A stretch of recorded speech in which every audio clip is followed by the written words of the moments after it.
most dynamic panel discussion. Somebody said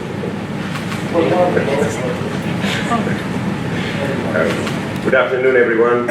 Thank you, Nicholas, for the opportunity to moderate this panel discussion on navigating through the industry transformation while looking at the prospects, opportunities, and challenges in the shipping industry. My name is Stavros Pantzaris, and I'm the chairman of EY in Cyprus. Well, yes, this is the last session of the forum, and I do look forward to yet another exciting and interesting panel discussion amongst distinguished panelists, very well known and successful shipowners. We are already past the worst of the pandemic. However, the recent geopolitical events have resulted in increased volatility and uncertainty in the shipping market worldwide. Global growth has been hit by rising interest rates, rising inflation, as well as uncertainty in the shipping market. Now, we have seen energy prices rising. Energy supplies to Europe are currently being resourced from new geographies, and we have also ongoing debate on technological innovation and decarbonization. At the same time, skilled resources are indeed, there are shortages of skilled crew affected by disruption in the European labor market, as well as shortages in Asian pools. Here in Cyprus, we continue to attract ship operators and management companies, which make Cyprus a major center in the European and international shipping. However, the outlook for the shipping community becomes less and less predictable. So all these points serve as food for thought for our upcoming discussion. So let me quickly introduce to you our distinguished panelists, although I'm sure that they are already very well known to all of you, to most of you. On the panel, we have Nicole Mylona, the CEO of Transmed Shipping Company, a family-owned shipping group. Mr. John Michael Radziwill, Chairman and CEO of Sea Transport Maritime and CEO of GoodBulk, a major shipping group listed on the Norwegian OTC market. Mr. Andreas Hadjiyannis, the founder and CEO of Cyprus Sea Lines and Hellenic Tankers, and of course the president of the Cyprus Union of Shipowners. Mr. Lars Barstad, the CEO of Frontline PLC, a major shipping group listed on the New York Stock Exchange as well as the Oslo Stock Exchange. And last but not least, Hajioannou, the CEO of Safe Bulkers, another major shipping group listed on the New York Stock Exchange. So a great panel indeed, and without further ado, I would like to start the discussion by setting the scene from the perspective of our ship owners. And let me start with Nicole. Nicole, what are the major challenges that your organization or the industry is facing, if you like, and what are the big changes that you see on the horizon? Thank you, Stavros. Well, the biggest challenge is shipping itself, isn't it? Being a global industry, we are lucky enough to not be faced by local hiccups, shall we call them, or politics, or even economic problems. But on the flip side of that, we're greatly exposed to the entire world. From interest rate hikes to inflation in faraway countries, to we heard about crew shortages and lack of training ashore, to worldwide recession, geopolitics, war. Everything impacts shipping. In my opinion, the biggest problem isn't so much the challenge, or it's not so much the ever-changing nature of shipping. but the fact that as an industry, we seem to be faced with a polyphony, particularly in terms of regulation. I think we have heard a lot throughout the day about CII and EVDI and ETS and all the various acronyms anybody can think of. But what it seems to me we forgot to mention throughout the day is how conflicting all these regulations that are supposed to be bringing a better good for all, they actually are. So this, in my sense, in my opinion, is the biggest challenge for the shipping world, that we are indeed so fragmented amongst ourselves. Thank you, Nicole. John Michael, can we have your views on the biggest challenges that we face and changes coming up we should be anticipating? So I agree with everything Nicole said. I agree with everything my esteemed panelist Nicole said. I probably would look at geopolitics as the biggest risk and uncertainty that could affect our markets. And it's not just our markets, it's the whole world, obviously. We don't really need to go down into what's happening, but it's an enormous and challenging time for us and for everybody. And I think the uncertainty that comes with that is at the forefront of our decision-making process. So it's definitely very difficult. Going into all the regulations, I can only echo what Nicole says. I think and our chairman, I think we have wasted an unbelievable amount of time and energy, pun intended, with all these new regulations. In the meantime, over the past 15 years, we have reduced our carbon emission per cargo by 60%. That's a fact. And I'm fairly certain most of the stuff we've been hearing about, new regulations, new initiatives, etc., had nothing to do with that. So I think as an industry, organically, we're doing a pretty good job of reducing our carbon emissions. And what's so disappointing is we have to waste so much of our time trying to understand impractical regulations when it seems like they're pretty simple solutions. So those are the two things: geopolitics, understanding the global economies and how our world works, and also trying to tackle the regulations. And from a ship owner's point of view, it seems to me like it's the old story again. The ship owner is going to have to pay for all of this, and we've actually done a pretty good job of reducing our emissions. So those are my main concerns at the moment. Thank you, John Michael. If I can change a little bit the question, Andreas, and look at the market conditions for, let's say, tankers, dry bulk, and the container ships sector. What are the prospects, would you say, for these sectors? I think basically it's the same question. But all this can be described by one word. That's uncertainty. We are living in a very, very uncertain environment. We already hear, after decades, the word de-globalization. Heard about this. That's frightening in shipping. Shipping grew through the 90s and 2000 onwards through globalization. Now, because of the uncertainty, now because the world seems to be divided into two, the West with the Russians and the Chinese coming along with them, we are already talking about de-globalization. I don't know how much we take care of that, or we get ourselves concerned with that.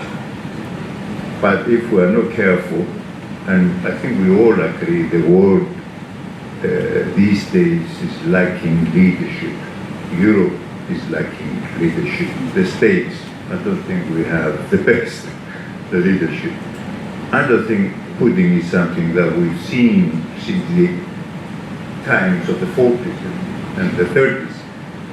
And the Chinese are not playing it cool with the problems in Taiwan, but flirting with Russia and trying to colonize Russia rather than side with the democratic countries. Of course, they're not democratic themselves, but they've been enjoying a very good environment the past 20, 30 years through the globalization.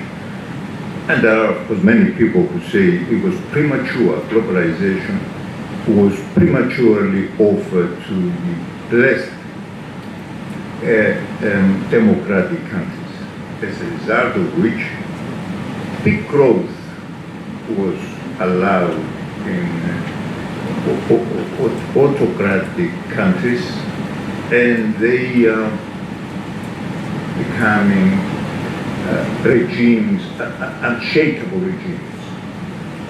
So I think the historian of the future would turn back to these times and put a lot of blame of what and how the West is handling the situation now. So how do you put shipping in that? It's real tough times.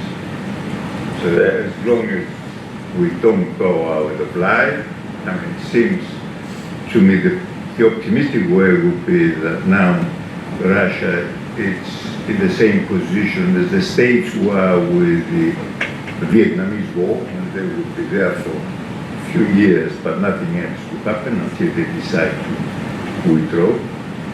And the Chinese will not go the extra step of helping too much the Russians of Germany to Taiwan. And slowly, slowly the world will come out of it. That's on the geopolitical side. On the shipping itself, the biggest problem we have in Europe is, I think, they're totally incompetent to handle the European shipping. Totally. We'll expand, I hope. Wow. So, Thank you, Andreas. I will let you. Lars, is there anything else you would like to add on the challenges that your organizations are facing, or the big changes that you see coming up? No, but I think kind of we may be on regulations, we will be painting a little bit of a dark picture. It also offers opportunity. A little bit louder, please. Yeah, sorry. On changes, you know, we were painting the picture maybe a little bit dark. It's also kind of offering opportunity to navigate kind of the new technologies and maybe make more money out of it. And that brings me to kind of the key point there is if you look at what Michael said with reducing emissions by 60% for the last 15 years, kind of previous to the focus on ESG, it was actually driven by increased cost of fuel.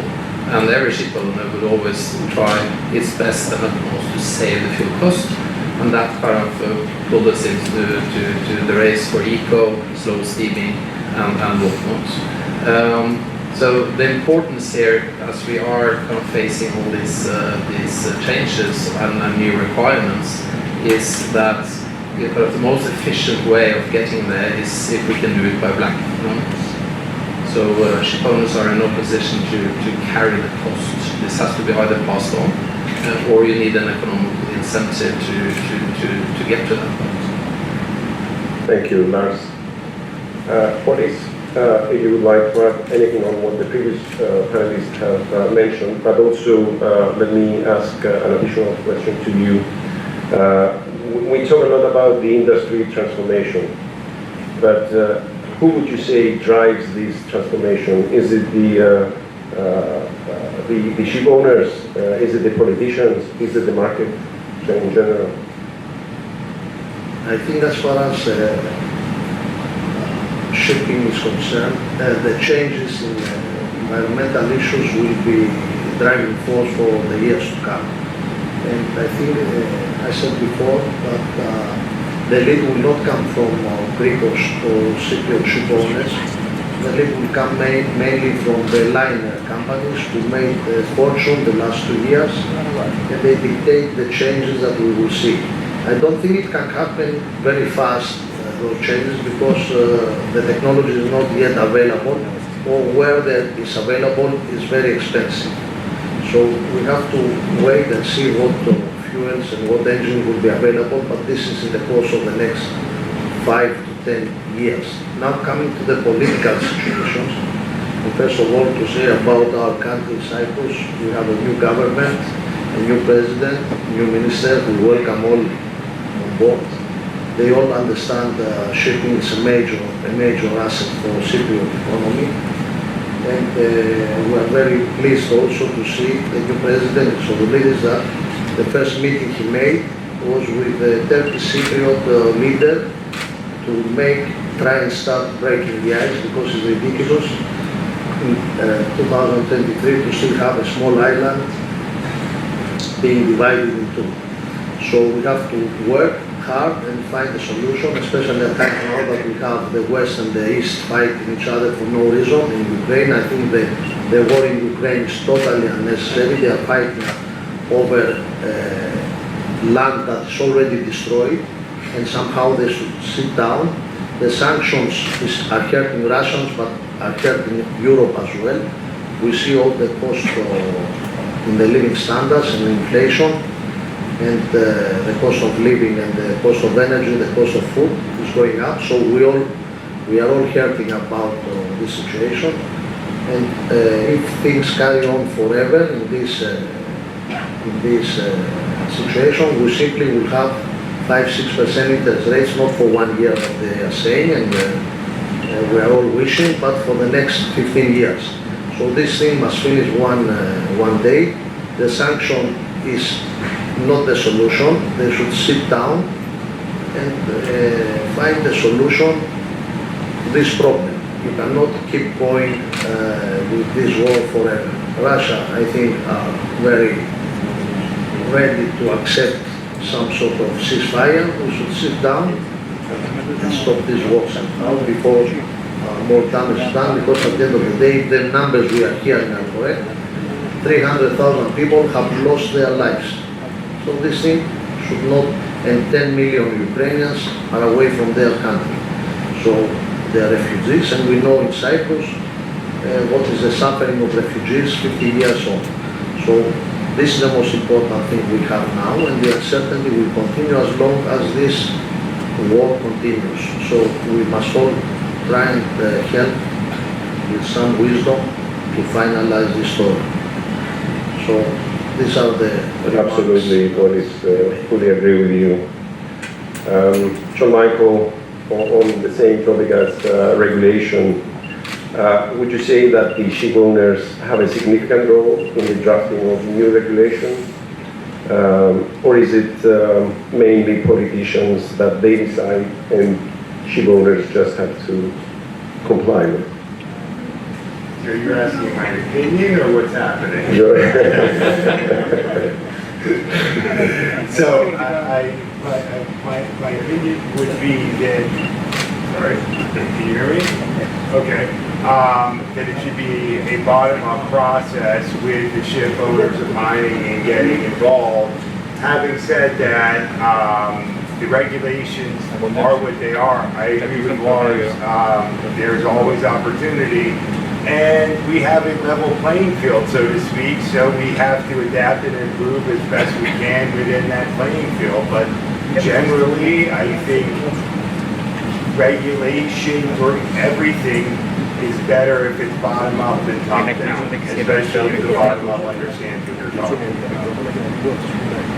Thank you, John Michael. Nicole, Only the person, excuse me, sorry. Only the person speaking should have the microphone on. On the others should have it open, because then it doesn't work. So the person speaking would have the microphone on. If you're speaking, you have it on. Do I have it on? Yeah. Okay. So Nicole, can we hear you now? Yes. Would you say, Nicole, that the regulations apply equally to all? Is the game fair for all players, or does it matter if you are a small or big owner, or if you are based in Europe or Asia, for example? Unfortunately, it does matter. The way that the regulations are designed, they are unequal who they target, but also in the level to which they target. So, for example, let's take the EU ETS. In my opinion, this is a tragedy waiting to happen. The EU is supposedly battling off a recession, trying to soften the impact of inflation right now.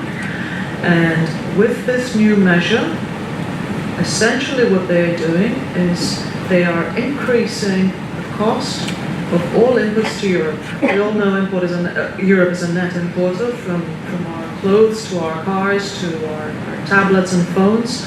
Everything is produced elsewhere with cheaper labor costs and brought back in with the most effective method of transportation, shipping. So when you add on significant costs through the ETS, which in theory was designed to finance green technology and ultimately save the world, actually all you're doing is taxing your average citizen. I know there's been a lot of talk for months, if not years, about who should pay for this ETS and who is responsible and who is actually the polluter. That's a question coming up, yes. Absolutely, yes. and it is a driving force for sure.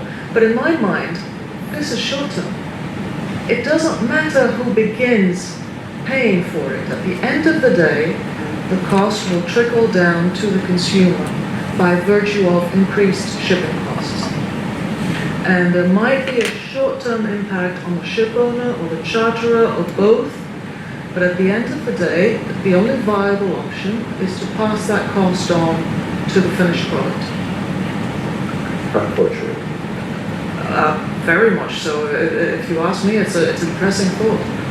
Where we're headed in Europe, we've shot ourselves in the foot with this regulation. All we're doing is becoming less competitive. We're leaving room for our Asian friends to boom even further and allowing them to take control of not only our commodities, but also our transportation of our commodities. Thank you, Nicole. Andreas, we discussed earlier on, and we had a very good presentation by Kirsten on sanctions, but would you say that the sanctions against Russia are effective?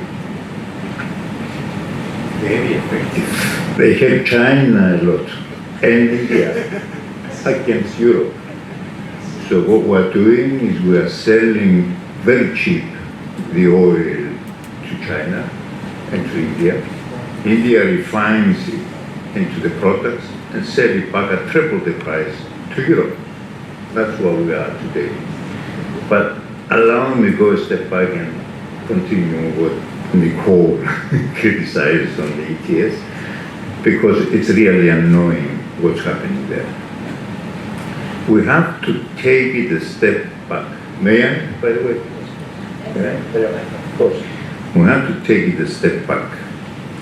It is true, we all agree that through the Industrial Revolution, the emissions went through every possible limit, and we are now running at double emissions, CO2 emissions, of what the globe can distill, can dilute, can absorb through its natural sinks, which are the forests and the oceans. So we all agree that they should go down to 50%, which, and a little bit less, maybe 1-2% less, so through the next 50 years, we completely clean the atmosphere to where it was before we had over CO2 emissions than what the globe can absorb. Right?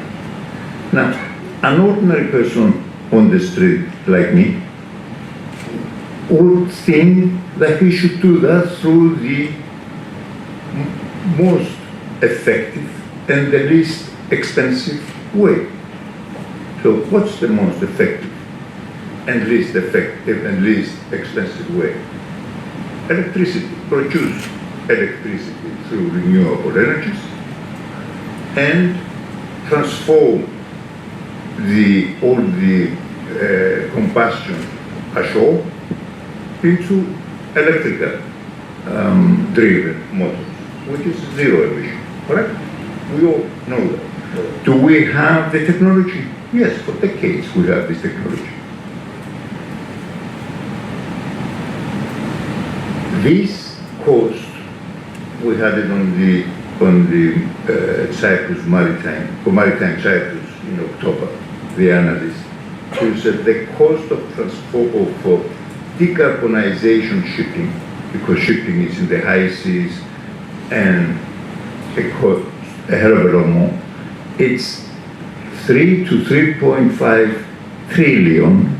To do what? To clean the 2.2, maybe less, of the shipping emissions. That's obscene. We can do that with 200 billion, a 50th of the cost, if we produce from renewable energies electricity and save the same emissions ashore. Now, can we afford to do that? The answer is yes. I mean, can we do that practically? The answer is obviously yes.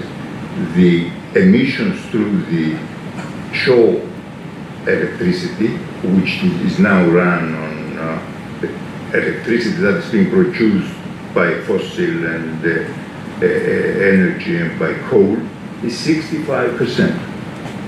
Right? So we can very easily, through renewable energies and known technology, we can get rid of the 2.2%. The same, of course, can apply to the aeroplane industry, which it has the same problem, through a fraction of the cost. Now, can anyone explain why such a simple thing escapes the leadership? And it says, no, every industry must do the same. The climate is one, the enemy is one. Why should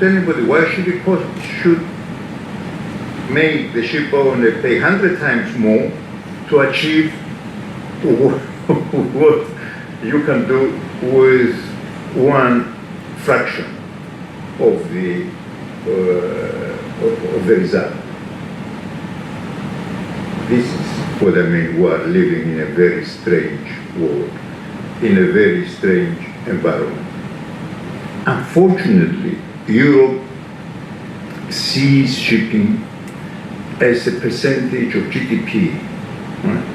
And that's only 1%. And actually, this 1% is mostly down in the south, in Greece and Cyprus and perhaps Malta, and a few friends up north. But it doesn't interest them. So they don't care. And this is very, very frightening. Well, shipping is a significant sector in our economy. Exactly, yes, but not in there. So they don't care. They couldn't care less. They come with a decision. Every industry does its own thing. Every industry reduces by the same percentage. Yeah, but one industry, you do it with a billion, the other industry, you need a trillion. So why should you do it with a trillion? Thank you, Andreas. Lars, on the same issue of environmental regulations, how would you say that these will impact the existing fleet and the order book? I know we had a very good presentation by Fedon earlier on, but do you expect huge investments on retrofitting existing vessels, or a lot of scrapping and new investments in modern new builds?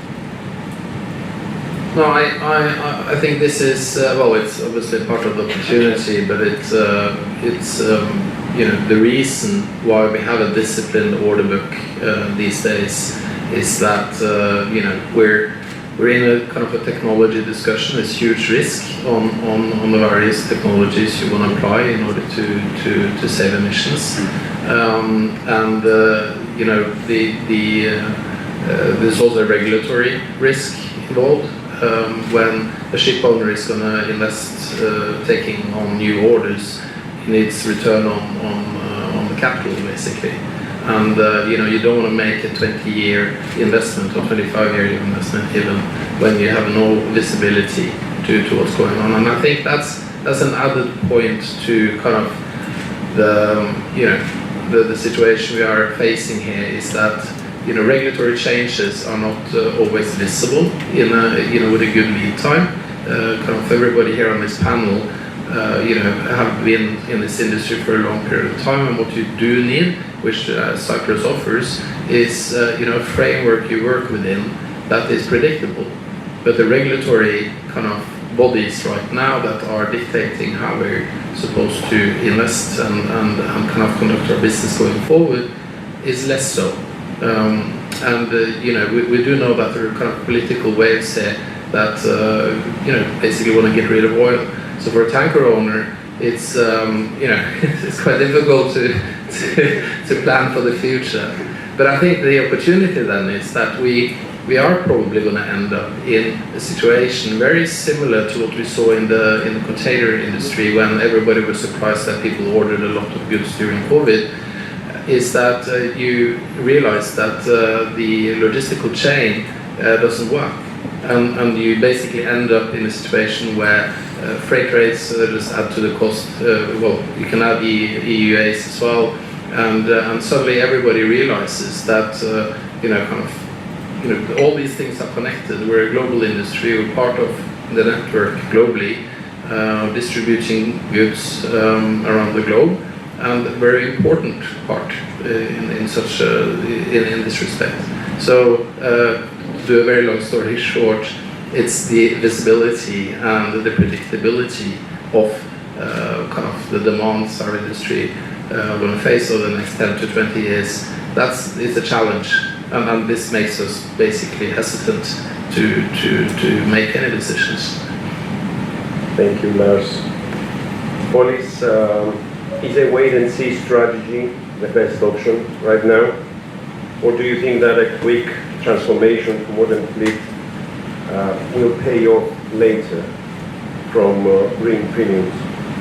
Yes. Look, basically the wait-and-see is by definition a wait-and-see. Even what we are doing is a wait-and-see because we cannot move into new technologies, new engines and new fuels because we don't have any and we don't know what it will be. I mean, 2 years ago we started looking into LNGs, LNG fuel bulkers, then now to methanol, but it's very expensive and we don't know if anyone wants to fix the ships. So what we are doing right now, it's a wait and see. We go for 2 or 3 ships a year, renewing our older ships because we don't intend to keep ships after 20 years. We will scrap them, and basically the ships will get out of the system, we put them back on, and our net effect is 0. And also you have to remember, by doing so we're going to more advanced vessels, IMO phase 3 tier 3, consuming below 15 tons of fuel a day compared to 25. I'm talking about our type of vessels, Kamsamaxes or Post-Panamaxes, and you go into this wait and see attitude until things are more clarified. Also, right now the shipyards cannot produce ships like they could in 2007 and 8. In bulkers, because I know very well the market, is Japan can produce 100 bulkers a year, and China another 250, so it's 350. There are 12,000 bulkers out there. It's almost 2.5% a year. I mean, the amount of ships that they will go out of the market reaching 20 years age is much more than what will come in. So I'm very optimistic for the long-term prospect of all the markets, not only the dry bulk. What we cannot do and what we shouldn't do is we cannot go and order new technologies because we don't know if they will work. We cannot do stupid things like conversions from tankers, from dry to tankers, like we had conversions from tankers to dry in 07, 08. Now people say Suezmax tankers are earning, I don't know, 150, I don't know how, 150,000 a day, 100. Capes are earning $7,000 a day. Maybe we put our capes in the shipyard and convert them into Suezmaxes. I don't know. We should not do these clever things. Every time over the last 30 years, whenever someone tried to do the clever thing, he always lost money. So we stay with the wait and see attitude. I cannot let's say, promote responsible ordering because there is no chance that the ordering will be responsible because there are no berths there. So let's see what future will bring to us. But I agree with Andreas that what we are trying to do, especially with sanctions, we are increasing emissions, we are increasing ton miles. It's good for tanker owners, it's good for other owners, but it's bad for emissions. So slow down the fleet if you want to reduce the emissions and remove the sanctions because with the sanctions we are hurting the environment. We are not doing anything else. And the war, stop the war, find a way to stop the war. As simple as that. Thank you, Boris. Sir Michael, there has been a lot of discussion around the likelihood of a multi-fuel future. Do you have any sort of opinion which fuels might be the right fuels to target going forward? No. And we've seen a very good presentation earlier on. But my guess is it's for the foreseeable future, it'll be this fuel that we call conventional. For how many years?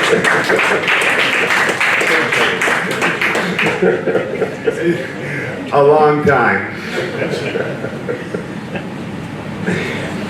Andreas, following the EU ETS regulation, the question is, are the shipping players ready for this? Of course, yes, we did take care of that. We did try, and I think we did succeed in shifting this cost to what we call commercial operator. That is the charterer. It's not quite clear yet, but it's the charterer or the supplier of the fuel. Therefore, this is a voyage cost. It's not a run cost. In doing this, we shifted the cost into what we call settlement before, and is to the European consumer. Now, what we should also do, our very small community, is educate the European consumer so they get on the street and they kick the idiots who introduce that.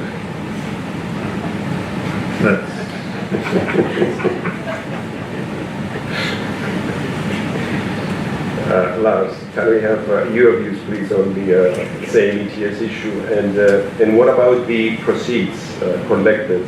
How should these apportioned by the EU?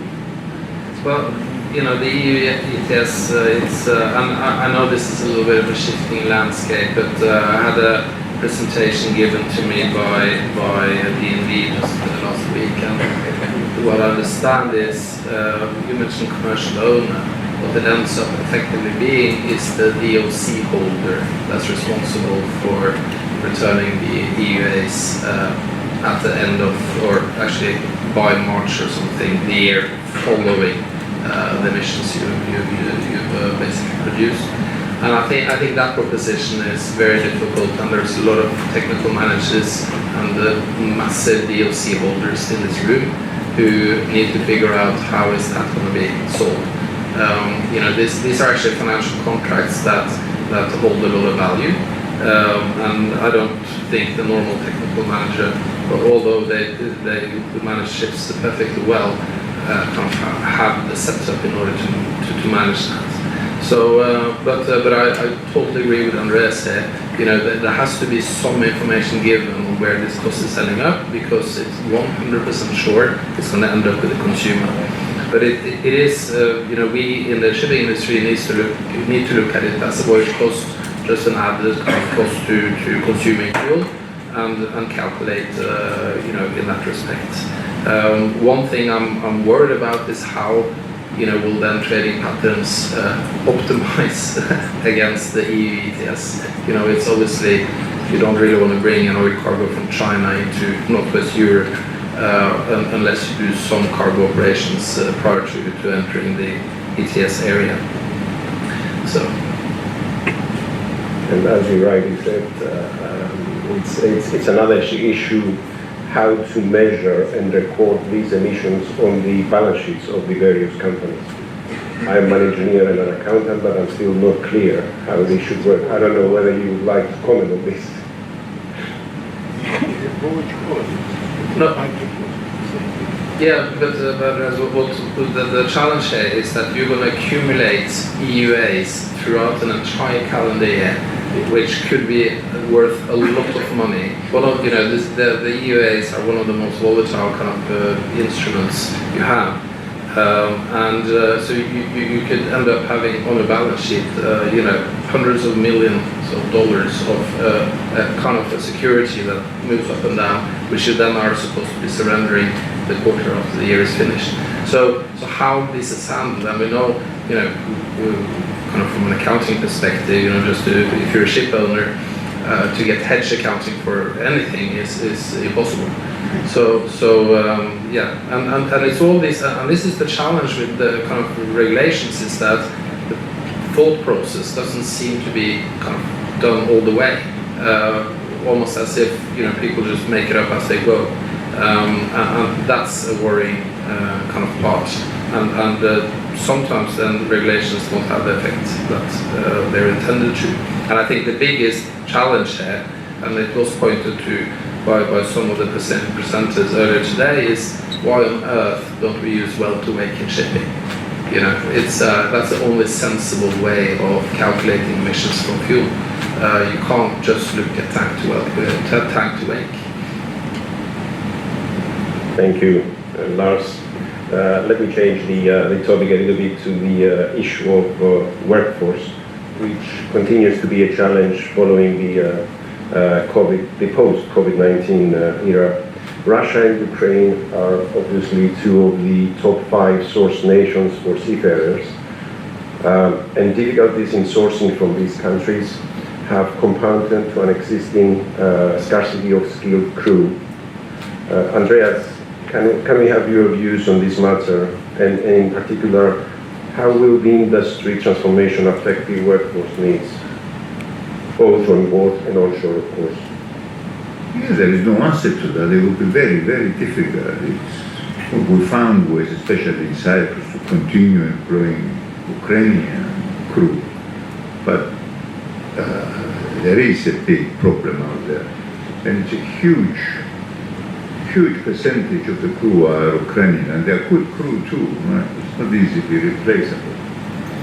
So, through the years, I suppose, if the war continues, we're going to see more and more of the other nations producing more, like the Chinese, the Indians. I think Philippines are flat out, can't find any more Filipino crew. But we have to live with that. It's a problem that will come to stay, and it's not going to go away. Nicole, do you expect any change in the expertise of skilled crew as a result of the industry transformation? And can I also ask you, how can something that we discussed, we touched on it last night over a drink with some other ship owners, how can we make shipping more attractive to the younger generation? Well, unfortunately, I think in terms of competent crew, it's only going to get a lot worse before it gets better. Because as the industry tries to invest in seafarers and their training. At the same time, so does technology change. So in essence, what we're doing is catching up, not increasing the base, not necessarily increasing the standard of a given pool of people, but replacing through time and improving through time a fixed number. So yes, in a way, I'm very, very optimistic. Pessimistic, sorry, about the future being brighter in the short term. Here in Cyprus, we have done great efforts to improve on that level. The government has been very, very active in trying to promote the industry as a whole, in a way, both careers on board and ashore. And it's wonderful that we live in a place that actually recognizes the significance and takes an active role to participate in this problem.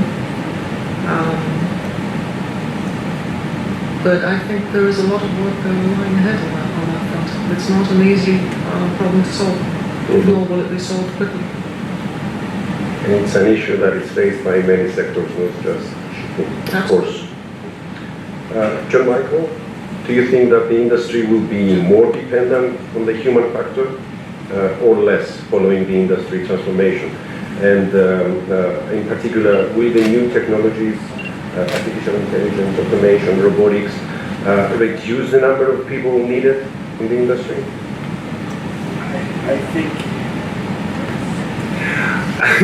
so. I think that the start here, artificial intelligence and new technology augments the way we do things, i.e. it improves them, it makes them better. I don't think that people will be replaced, certainly not to the extent that that we all hear about.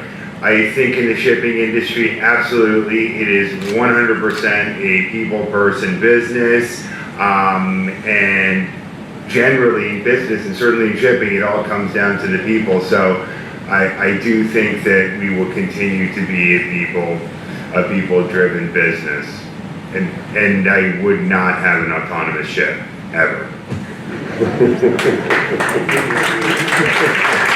To be honest with you, I wouldn't like to be on that. Agreed. And this brings us nicely to the technological transformation. Traditionally, we have seen shipping players being hesitant to adopt new technologies. Polis, do you think this has now changed? Are the owners willing to accept and try new technologies much easier now? As I said before, we don't really know what are the new technologies. We've been monitoring what the liner companies are doing. Some dry bulk companies, big ones in Japan, they have been using the last 2 years dual fuel LNG. Liner companies the same. Now they are talking about methanol. We don't know when these engines will come and find us. Maybe it's not going to happen in the next 2 or 3 years.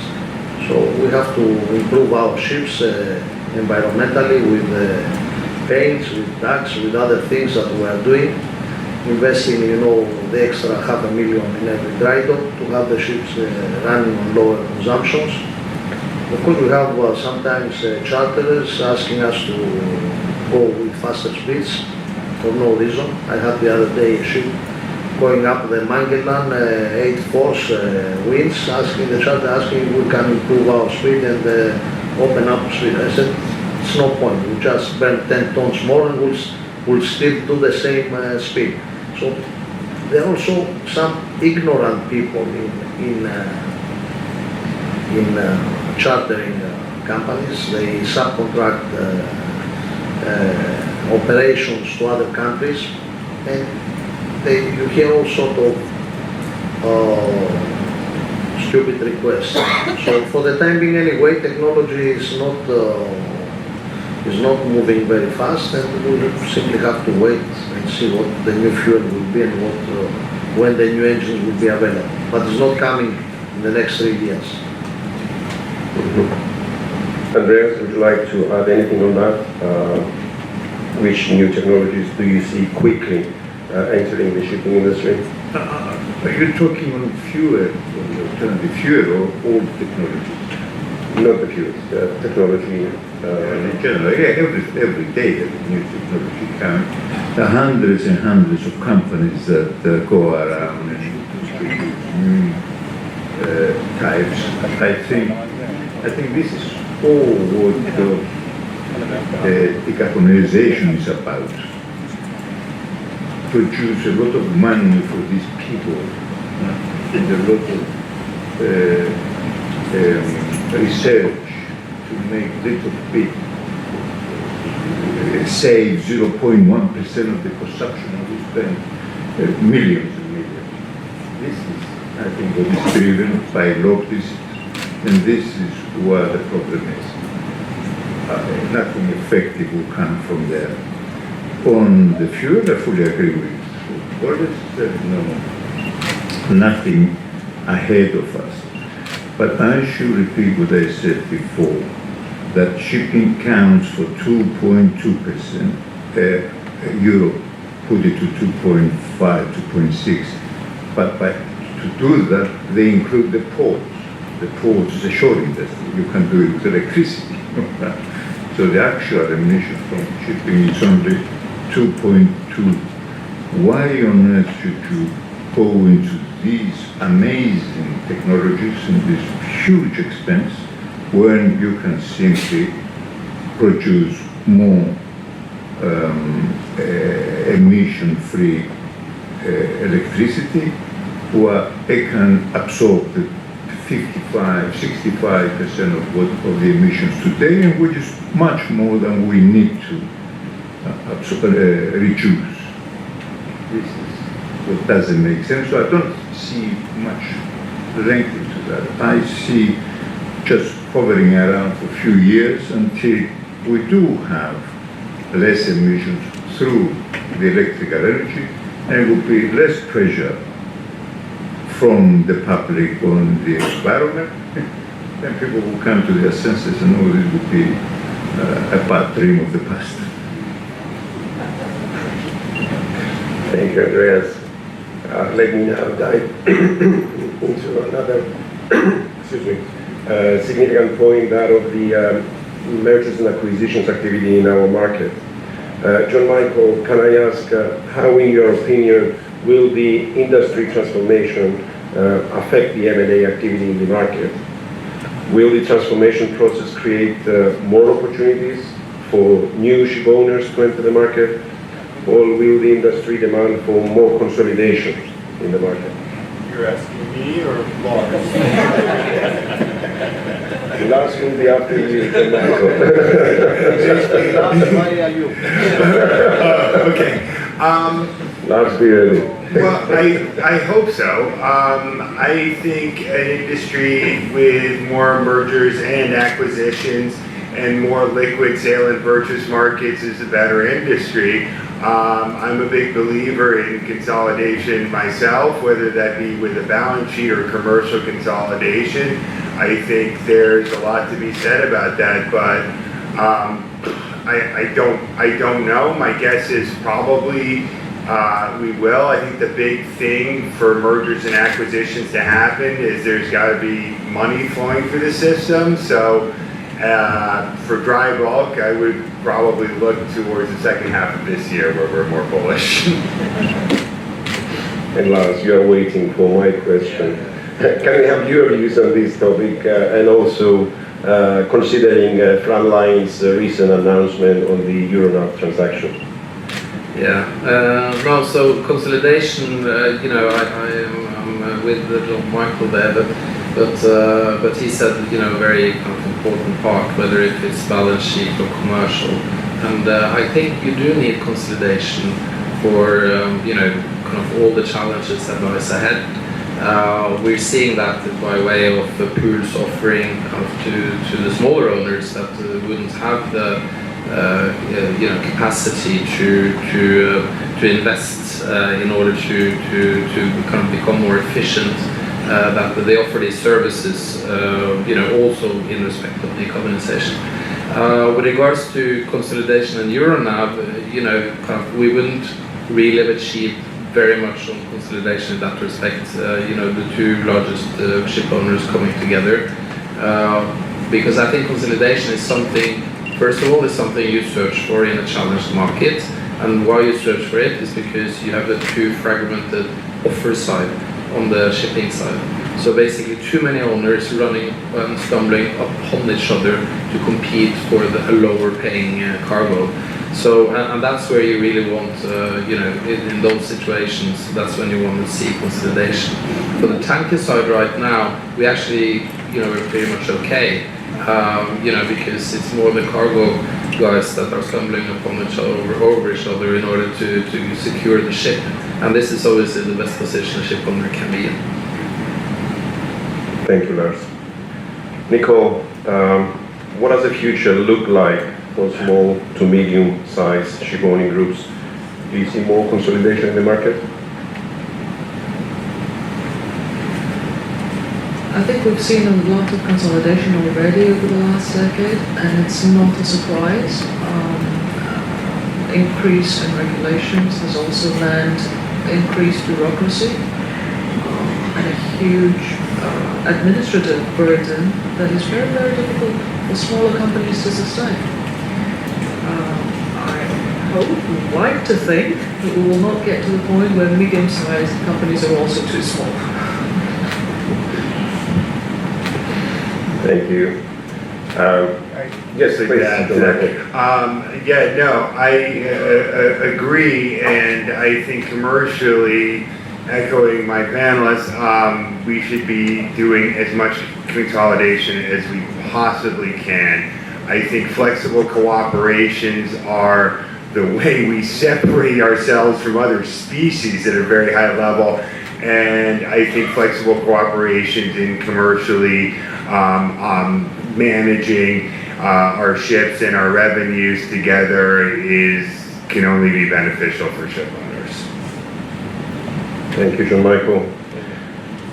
We still have a few seconds, well, minutes, hopefully. Let me dive into the last topic of our agenda, which is Cyprus, and we have the Honorable Deputy Minister here with us. So let's discuss a little bit about Cyprus as a shipping hub. Lars, if I can start with you, can Cyprus as an international shipping hub play any role in the transformation of the industry?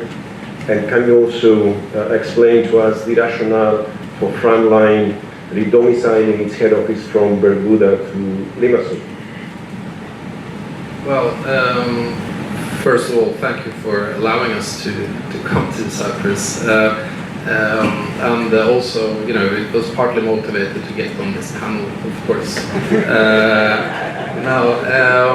The thing is that we are, the world is, for a ship owner is shrinking. And, if you read the Financial Times or all the news outlets, there's discussions about the global tax and whatnot.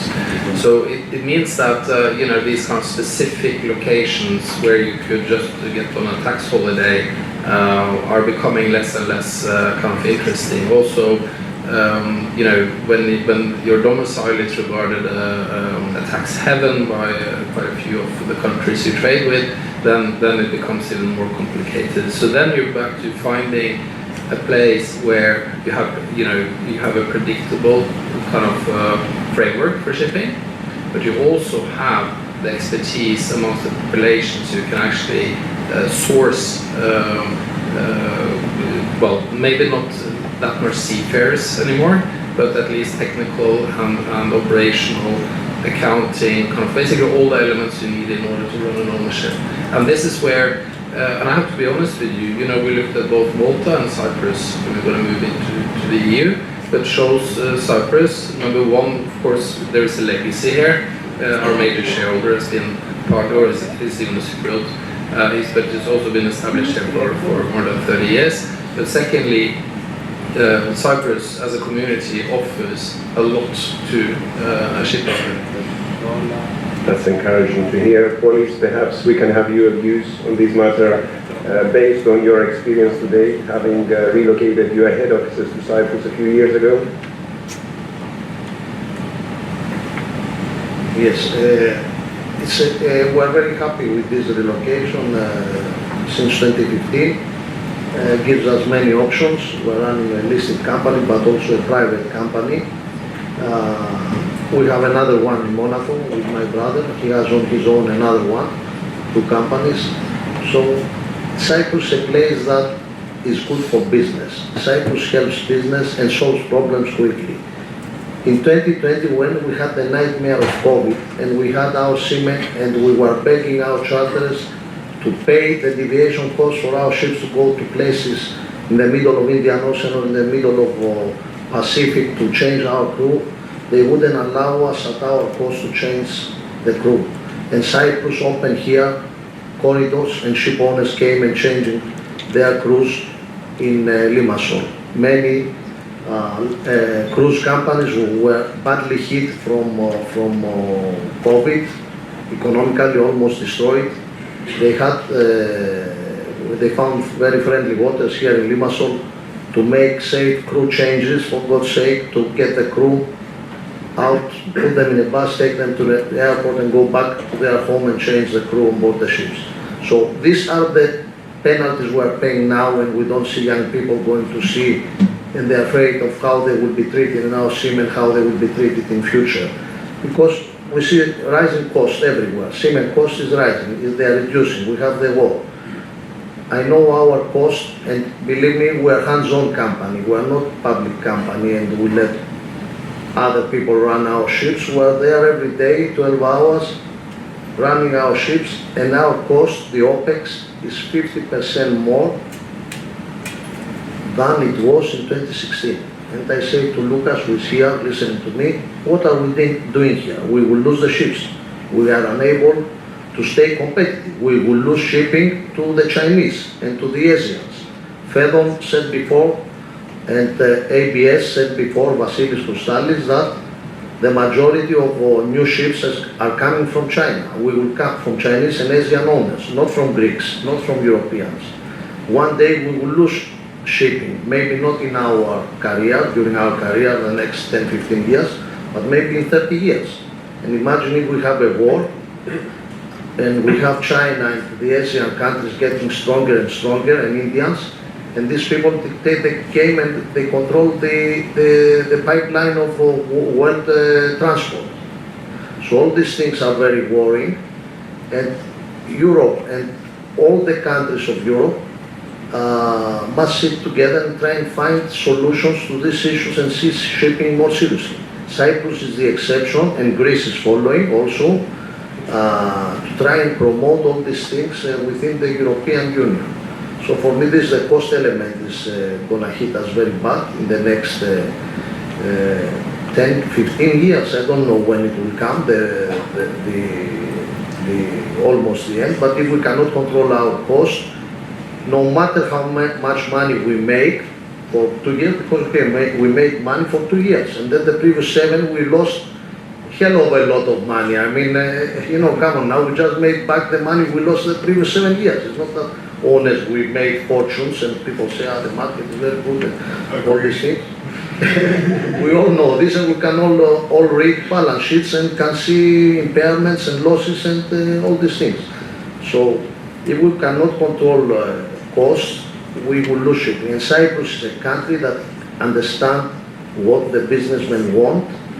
We all run business that's outside Cyprus, and we want to have people who understand. And when we ask something that is reasonable, they try to accommodate. I'm very proud to say that we have a country that listens and tries to accommodate. It's not against the ship owners, it's not against the entrepreneurs, and they are here, and it's the next.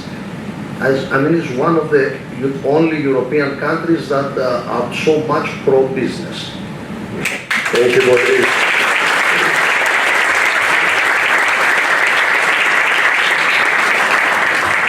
Thank you very much for your insights.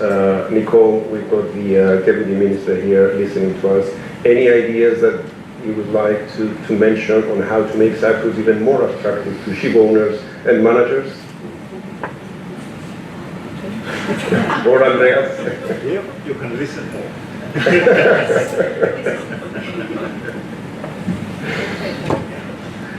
Now, Well, Cyprus, yes, it's what policy says, understands business and understands shipping.